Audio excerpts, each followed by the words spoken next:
llamamiento. Aleluya, aleluya, aleluya. Aleluya, aleluya, aleluya.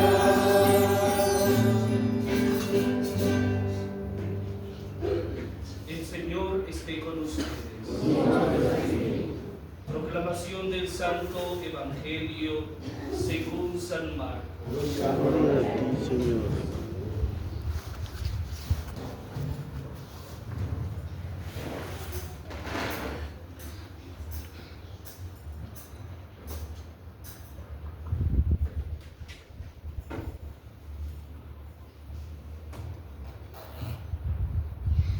Un sábado Jesús iba caminando entre los sembrados y sus discípulos comenzaron a arrancar espigas al pasar. Entonces los fariseos le preguntaron: ¿por qué hacen tus discípulos algo que no está permitido hacer en sábado? Él les respondió: ¿no han leído acaso lo que hizo David una vez que tuvo necesidad y padecían hambre él y sus compañeros? Entró en la casa de Dios en tiempos del sumo sacerdote Abiatar, comió de los panes sagrados que solo podían comer los sacerdotes y les dio también a sus compañeros. Luego añadió Jesús: el sábado se hizo para el hombre y no el hombre para el sábado. Y el Hijo del Hombre también es dueño del sábado. Palabra del Señor. Gloria a ti, Señor Jesús. Siéntense un momento, queridos hermanos.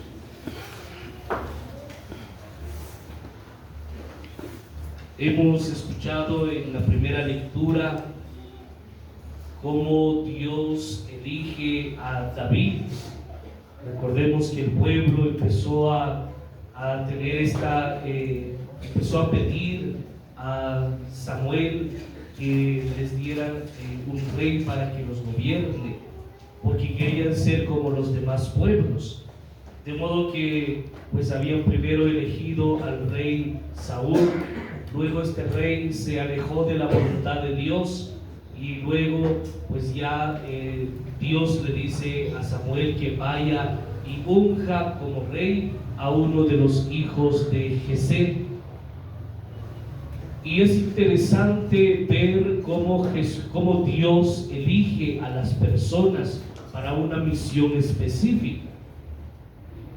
Nos dice, si escuchamos en la primera lectura, nos decía cuando Samuel llegó, llamó a los hijos de Jesé y empezó a purificarlos. Cuando vio venir al primer hijo, nos dice la palabra de Dios que era un hombre alto, con buena presencia y todo. Sin embargo, él pensaba, este ha de ser el rey, este ha de ser el elegido. Pero ¿qué fue lo que pasó?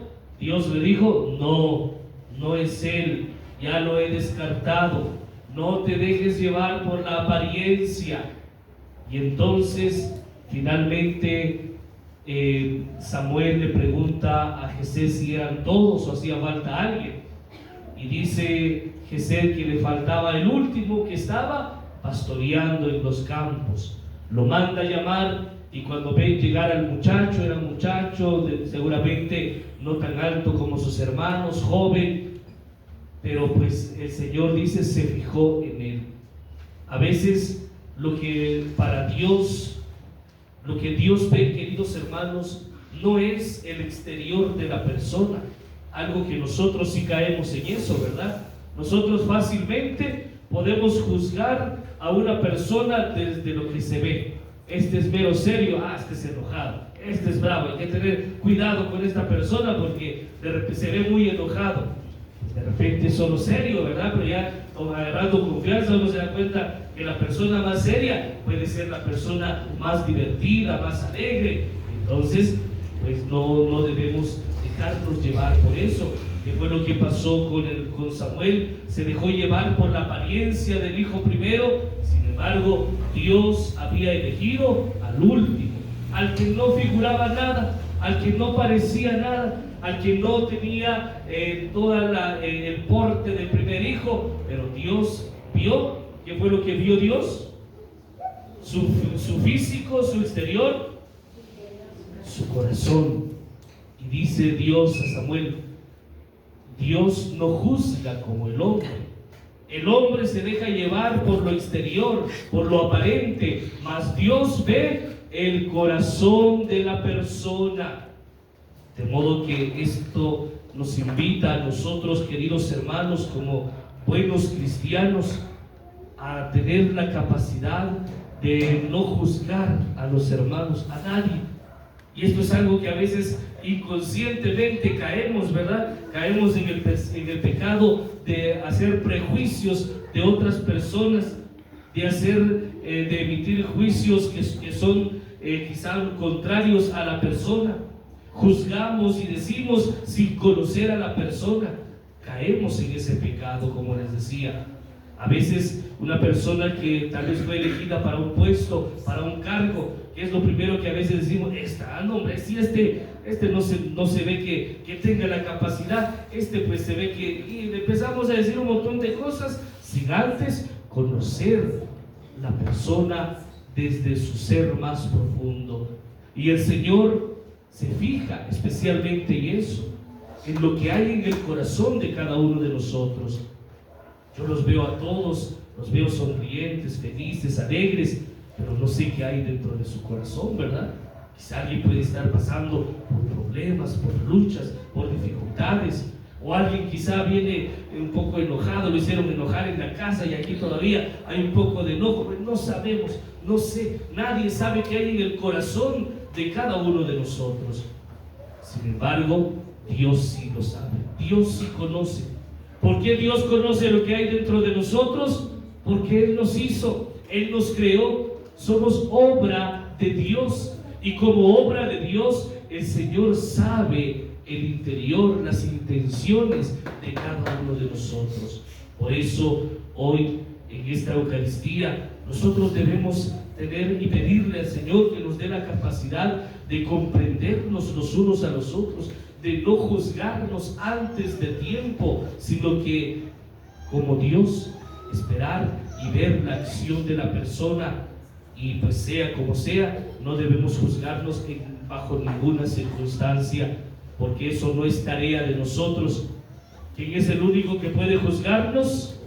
Dios. Pero ni Dios nos juzgó, ni Dios, que envió a su Hijo único, vino, dice la palabra de Dios, que el Hijo de Dios no vino a juzgar al mundo, sino vino para que tengan vida y la tengan en abundancia.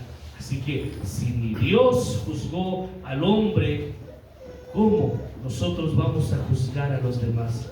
Sino que antes de ver los errores de los demás, antes de ver los defectos de los demás, tenemos que vernos a nosotros mismos.